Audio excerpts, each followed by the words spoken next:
Being a new realtor is hard. I thought I knew what to expect when I first started out. Turns out there's so much more than you may think. Stay tuned because in today's video, I'm going to share with you everything I wish I would have known before becoming a realtor.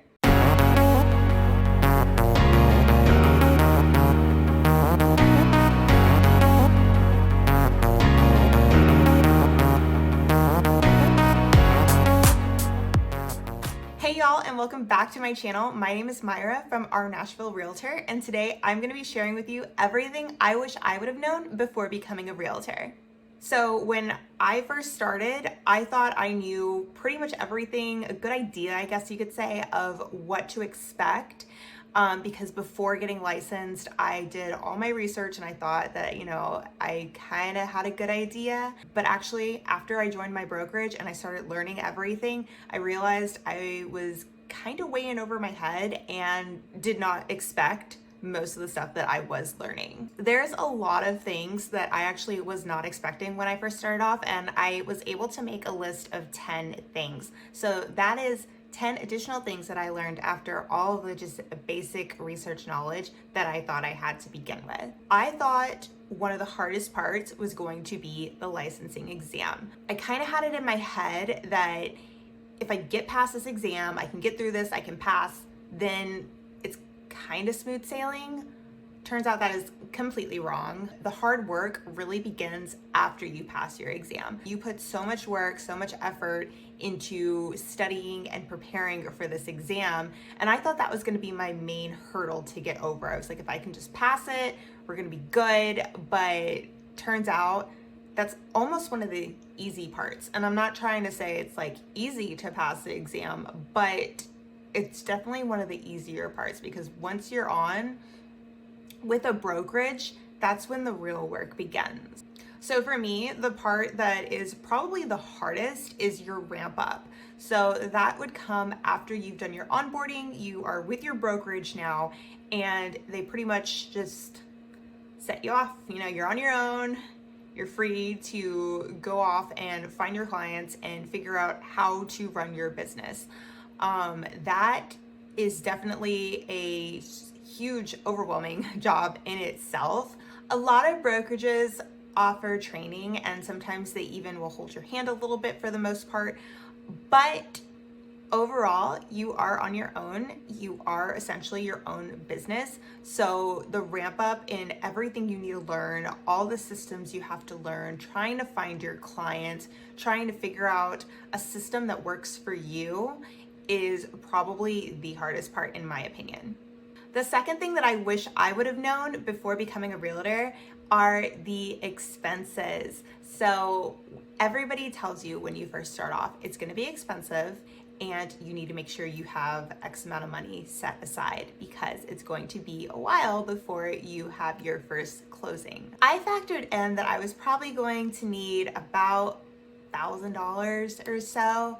And that would cover all the expenses of paying for the exam, paying for my license, paying for like whatever startup fees that I had with my brokerage, and probably a little bit of marketing. It's way more. It's way more. Let me just tell you that. It was a sticker shock to me on how much it actually costs to really be a realtor. And my husband got licensed at the same time as me, so we were paying double. So it was double everything, which is kind of crazy, especially when you're not making an income from it at the beginning. I'm gonna make a separate video going more in depth about all the costs that are associated with becoming a realtor.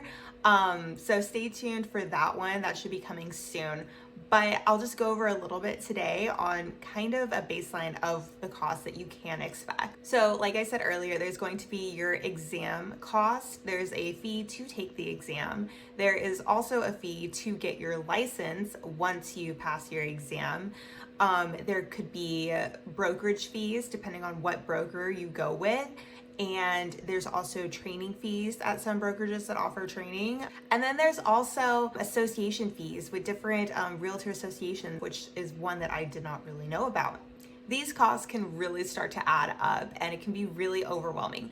The good news is that in most cases, you make one deal and it should cover all of these expenses. Next up would be the expectations. So everybody tells you that you need about 2, 3, maybe 4 months till you close on your first deal. That really depends on you though. That's not the general. So you go into it, you're spending all of this money, and you are essentially not going to get a paycheck for at least an average of 3 months, if not longer. That really depends on how much you're working and how hard you are hustling. It can be really difficult when you are trying to do 2 careers at the same time. That's a lot of people in most cases, because when you first start down the real estate path, you are not getting a paycheck, so you need a way to continue to live life and, have a roof over your head. So if you don't have a spouse who is working, or you don't have a lot of money saved up, you're going to be working, and you're going to be putting in probably at least part-time work, if not full-time, at one company while you're trying to essentially moonlight this real estate business. When you're doing that, it's going to take you longer because you're not having the amount of time that someone who can dedicate 40 plus hours a week to real estate would. Another expectation would be that if you're staying at home with children. So in those cases, usually you can only put in about part-time work. It's a little hard to put in full-time work in those cases unless you have older children. So that is something that would kind of make your ramp up go a little bit slower too, because you are unable to put in the amount of hours that it would take to probably cash in on a paycheck in the near future. All right, so moving on to the 4th thing that I wish I would have known before becoming a realtor, and that is you are completely on your own. And I knew this going into it, but it's one thing to know it and another thing to actually be in it. So when I first started, I was able to take a month-long training course, which was really valuable, and I really appreciated everything that I was able to learn from that. But after the month was up, I was completely set off on my own, and that's when it really hit me. It was very daunting to realize, okay, this is now all on me to make this happen. Nobody's watching over me. No one's holding my hand. No one's holding me accountable. So you are completely on your own. So in that sense, if you're not the hustling type, it's gonna be a lot harder to make it happen, if you know what I mean. If you haven't watched any of my previous videos, we actually moved to Nashville during a pandemic. So we knew nobody, and it was really hard to, kind of build that network during COVID. When you're in a situation where everybody is staying at home and there's lockdown orders and people just are not really gathering or having social networking events or anything like that, it is a lot harder to meet those people and to connect and just kind of get to know all the new people around you. That made building relationships really tough and kind of put a big halt on my networking. So if you are starting off, that's something to keep in mind. You really need a network. Doesn't matter the situation with what is going on. You need to figure out how to network, how to meet people, and how to make those connections and form those relationships, because that is what is going to get you business. So another thing that I wish I would have known, when you first start off, getting clients is really only part of the job. I always thought clients were the biggest thing. That's what you work on, that's what you focus on. But in the beginning, it's a very small amount. Maybe going forward, it becomes a lot bigger, but in the beginning, you're learning so much that it feels like that is only a small portion of what you're supposed to be doing. When you first start off, you are so busy with figuring out what your strategy is, working on graphic design, your marketing, and learning what you can and can't do, how you do this, how you do that, learning all the systems. It's a lot. So that is something that I was not really fully prepared for. I thought, you just get your license, get in, and then you start trying to find clients. But there's a lot of behind the scenes stuff too. So speaking of clients, that is going to be the next one that we're going to talk about. Getting clients is key to this job, especially sellers. So when I first started, I thought that I would be focusing a little bit more on the buyers because I thought it would be a little bit easier to get a buyer as a new agent than to have some seller want to trust me to sell their home. I felt like it would probably be easier the other way. Turns out, at least in this market in Middle Tennessee right now, it is so hard to be a buyer's agent because there is very little inventory. I am constantly seeing and hearing from other agents how difficult it is to be a buyer's agent right now because the market is crazy. It is a very hot seller's market right now. Houses are being listed and getting offers within hours, and some are getting multiple hours. I have heard upwards of 30 offers on a single property. So if you're a buyer, can you imagine how stressful that is to be competing with like 29 other people for one property? It's crazy. The inventory is just so low. There's a lot of new housing going up around here, but those are, you have lead times on that. So for someone who needs to get into something very soon, inventory is super low. So being a buyer's agent is a lot harder than I actually thought it was going to be. Is that true in every market? Probably not, but I only know what's in my market right now. So look in your market and see what's going on. Is it a buyer's market? Is it a seller's market? And based off of whichever one that is, try to put your focus on that one. At my brokerage, we focus on trying to get the seller, which was something that was a little shocking to me. While I love my buyers and I will always work with buyers, there is a little bit of a benefit to working with sellers, meaning there's less disruption in your day. Once you meet with your seller, you get their house listed, then you are able to just market that house from your own home how you feel you should. You can host an open house, you can, put out whatever kind of advertising that you want. But when you're a buyer's agent, you're going to be spending your weekends driving around showing houses that people may or may not buy, or putting in multiple offers on multiple houses that may not even get accepted. Like I said, in today's market, you are competing with so many other people that, you're lucky when you get an offer accepted. That's one of the biggest surprises that I found out with Keller Williams, is that while we do both buyers and sellers, they really do like the sellers. So another thing that I wish I would have known is how overwhelming it can be. So when you first start off, there's so much to learn. There's so many systems. It just becomes very overwhelming. You're learning, how do contracts work? How do I write this contract correctly? Because it's a contract and I can't mess this up. You're also learning MLS. How do you use this? How do you search on it? How do you find exactly what you need to find? You're learning, how do I cold call people? How do I reach out to people that I don't know? Where do I get the numbers from? You're learning how to write an offer, how to get business cards, how to get your first clients. You're setting up headshots. You're trying to get your marketing material. There's just so much to learn as a new agent. There's so much to do. And it feels at times like you are just trying to keep your head above water. Keller likes to call it drinking from a fire hose, and that is exactly what it feels like. Another thing that I wish I would have known, at least to be aware of, is the comparison game. The comparison game will steal your joy. So for me, I took a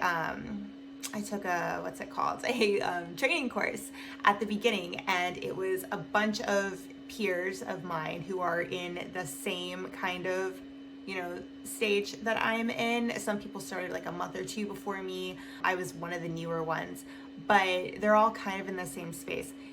It's really hard to not compare yourself to your peers, see where they're going, who's getting more leads, like who's closing on their deal first, and not trying to be competitive with it. You are like your own competition, not anybody else. And that's something that I never really thought that I would be kind of focusing on, or I would have cared about. But it is hard to see, like, if you're putting in a lot of hard work and then there's someone next to you who's like closing on their second deal already, and you're like, how did you do that? So there's always going to be the beginners who seem to have all the luck. There's always that person, or they even have the advantage of just having a very wide, robust network, and they seem to be the person that knows everybody, and all those people are just constantly throwing them leads. For me, like I said, I was new to the area when I started, so I didn't have a network. So I was spending my time trying to build my network instead of having a network there that could just kind of throw me a bone in a sense. So when other people in your brokerage or circle are getting leads and it seems to be like they're succeeding, it can be really demotivating to see that and like feel like you're not being as successful as you should be. So what I learned very quickly is you're on your own timeline and you need to stay in your lane and focus on you, because if I'm putting in 100% and doing the best that I can, then I'm succeeding. And it's not the other way around of comparing myself to someone else and not succeeding. It's about me and my game and what I'm doing.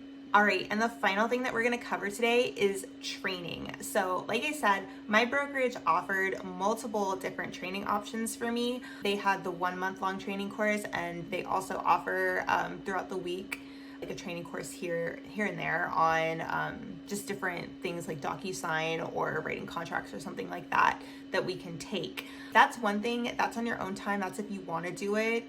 And I appreciate that being there if you want it, because it's a really nice resource to have. But what I didn't know is when you join with a brokerage, you also have to join with your local realtor association. For me, we had 3 options of which one we could join. One of the options had a 3-day, these are full days, 8 hours, mandatory orientation. So you can imagine if A, you're working a job, or B, you are even just trying to work on your own real estate business, it can be a lot to take. That's 24 hours out of your workday in order to do this mandatory training. I kind of shopped it around and was able to find a training that only took me, I think it was like 5, maybe 6 hours, which is a lot better than the other one, which was 3 full days. That is something to keep in mind. That one was kind of a shocker to me because I didn't even know that there was going to be another mandatory training that I had to attend.